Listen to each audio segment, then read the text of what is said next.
इधर law and order पर मुख्यमंत्री नीतीश कुमार सख्त नजर आ रहे हैं। 19 जुलाई को मुख्यमंत्री ने बड़ी बैठक बुलाई है। कानून व्यवस्था की समीक्षा की जाएगी और वीडियो कॉन्फ्रेंसिंग के जरिए अधिकारी, आईजी, डीआईजी, डीएम, एसपी इस बैठक में शामिल होंगे।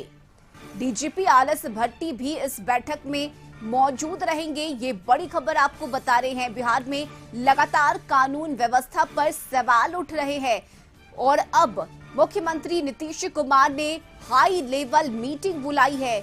19 जुलाई को ये बैठक होनी है और इस बैठक में वीडियो कॉन्फ्रेंसिंग के जरिए तमाम अधिकारी शामिल होंगे। आईजी, डीआईजी, डीएम, एसपी, साथ ही डीजीपी आरएस भट्टी इस बैठक में मौजूद रहेंगे। तो मुकेश सहनी के पिता जीतन सहनी की हत्या के बाद लगातार विपक्ष हमलावर है और कानून व्यवस्था पर सवाल उठाए जा रहे हैं। लेकिन अब मुख्यमंत्री Nitish Kumar law and order को लेकर सख्त नजर आ रहे हैं और मुख्यमंत्री ने 19 जुलाई को बड़ी बैठक बुलाई है। वीडियो कॉन्फ्रेंसिंग के जरिए तमाम बड़े अधिकारी इस बैठक में जुड़ेंगे। ये बड़ी खबर आपको बता रहे हैं बिहार से, जहां आईजी, डीआईजी, डीएम, एसपी, साथ ही डीजीपी आरएस भट्टी इस बैठक में शामिल रहेंगे।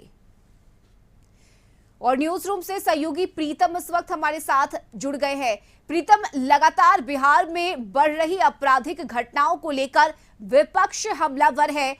मुकेश सहनी के पिता जीतन सहनी की हत्या के बाद अब सरकार पर सीधे सीधे सवाल उठ रहा है, लेकिन अब मुख्यमंत्री एक्टिव नजर आ रहे हैं, सख्त नजर आ रहे हैं और कानून व्यवस्था पर 19 जुलाई को बैठक बुलाई गई है। प्रीतम जी देखिए, नीतीश कुमार सरकार की यूएसपी सुशासन है, अपराध पर नियंत्रण है। लेकिन जिस तरह से पिछले 2 महीने लोकसभा चुनाव खत्म होने के बाद जिस तरह से बिहार में उपद्रव की घटना बढ़ी है, हत्याएं हुई हैं, राजधानी पटना में हत्या हुई है, अलग अलग जिलों में हत्या हुई है, उसके बाद ये आवश्यक हो गया था कि मुख्यमंत्री इसकी समीक्षा करें और लिहाजा और वीडियो कॉन्फ्रेंसिंग के जरिए हर जिले के डीएम, एसपी, प्रमंडल के एसएसपी और बाकी पुलिस के शीर्ष अधिकारी बैठेंगे और इस बात पे चर्चा होगी कि आखिर बिहार में हत्याएं कैसी हुई हैं, अपराध की घटनाओं में इजाफा कैसे हुआ है, लूटपाट की घटनाएं क्यों बढ़ी हैं और क्यों बिहार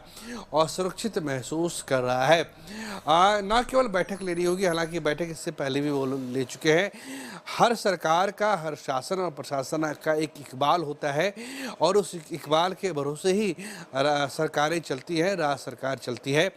बिहार में इससे पहले कि पुलिस का इकबाल खत्म हो जाए या पुलिस का डर खत्म हो जाए, इससे पहले ये जरूरी है कि समीक्षा की जाए और आवश्यक निर्देश दिए जाएं। हालांकि मुकेश सहनी के पिता की हत्या हुई और उसका खुलासा भी कर दिया गया है।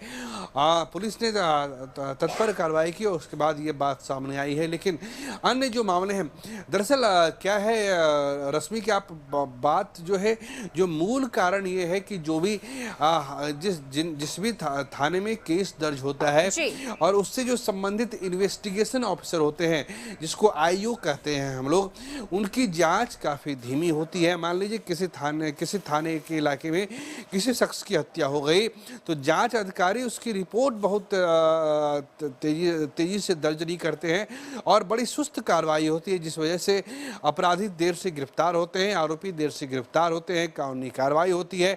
लिहाजा अपराधियों को लगता है कि यहाँ सब कुछ ढीला ढाला है, सरकार राम भरोसे है, इसलिए इस तरह की कार्रवाई होती है। कई बार देखा गया है कि पुलिस प्रशासन ने जांच अधिकारी को यानी इन्वेस्टिगेशन ऑफिसर को निलंबित कर दिया है, लेकिन इससे बात नहीं बनती है। बिहार को लेकर वैसे ही पूरे देश में एक अवधारणा बड़ी खराब बनी है कानून व्यवस्था को लेकर, और इससे पहले कि वो अवधारणा द्वारा लोगों के मन में पैठ बना ले, जरूरी है कि इस तरह की समीक्षा की जाए और न केवल समीक्षा की जाए बल्कि उस समीक्षा का असर दिखना चाहिए। केवल कानूनी केवल जमा पूंजी के उसके लिए फ्लैग मार्च कर लेना ये सबसे होता नहीं है, ये सबसे अब आगे बढ़ने की जरूरत है। जी बिल्कुल प्रीतम, देखिए और ये बेहद जरूरी भी है, कानून व्यवस्था सख्त होने की जरूरत है, क्योंकि जिस तरह से आपराधिक घटनाएं बिहार में हो रही है, ऐसा लग रहा है कि अपराधियों को कानून का कोई भय नहीं है, प्रशासन का कोई खौफ नहीं है। दिन दहाड़े आपराधिक घटनाओं को बिहार में अंजाम दिया जा रहा है। ऐसे में कानून व्यवस्था को सख्त किया जाना बेहद जरूरी है। देखिए एक कहावत है, भय बिन होई ना प्रीत। थोड़ा सा भय दिखाना पड़ेगा। ये जो अपराधी तत्व के लोग हैं, जो एंटी सोशल एलिमेंट है, उनको इस बात को जताना होगा कि अगर आप करेंगे तो बचेंगे नहीं। जिस तरह से उत्तर प्रदेश में योगी आदित्यनाथ ने अपराधियों के हौसले पस्त कर दिए हैं, आप भले योगी आदित्यनाथ के कुछ मामलों में आलोचना कर सकते हैं, लेकिन इसमें कहीं कोई संदेह नहीं कि उत्तर प्रदेश में या योगी आदित्यनाथ ने कानून व्यवस्था को ठीक किया है, दुरुस्त किया है। हम ये नहीं कहते कि अब बिहार सरकार उसकी नकल करे, लेकिन जरूरी है कि ज़्यादा लिबरलिज्म है, ज़्यादा उदारवाद जो है वो कहीं न कहीं सामाजिक ताने बाने को बिगाड़ती है।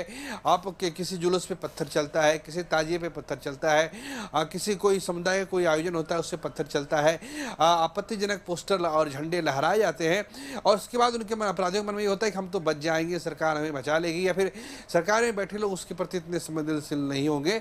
ये देखना पड़ेगा। अच्छा, एक चीज़ और ये है कि अब लालू यादव को की शासन को या राजद के शासन के खात्मे के बिहार में 20 साल बीत चुके हैं। अब उनको कोस कर और उनकी पुरानी बातों को याद दिलाकर नीतीश सरकार कुछ भी हासिल नहीं कर सकती है।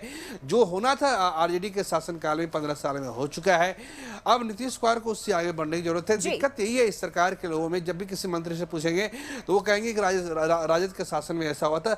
लोगों ने राजद को वोट नहीं किया है, लोगों ने जनता दल यूनाइटेड को वोट किया है, लोगों ने नीतीश कुमार के नाम पे वोट किया है।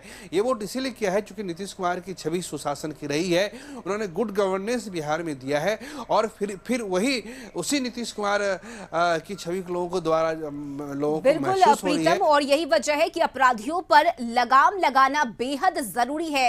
फिलहाल देखना महत्वपूर्ण होगा कि 19 जुलाई की बैठक में मुख्यमंत्री के द्वारा क्या कुछ निर्देश दिए जाते हैं। बहुत शुक्रिया प्रीतम आपका तमाम जानकारी के लिए।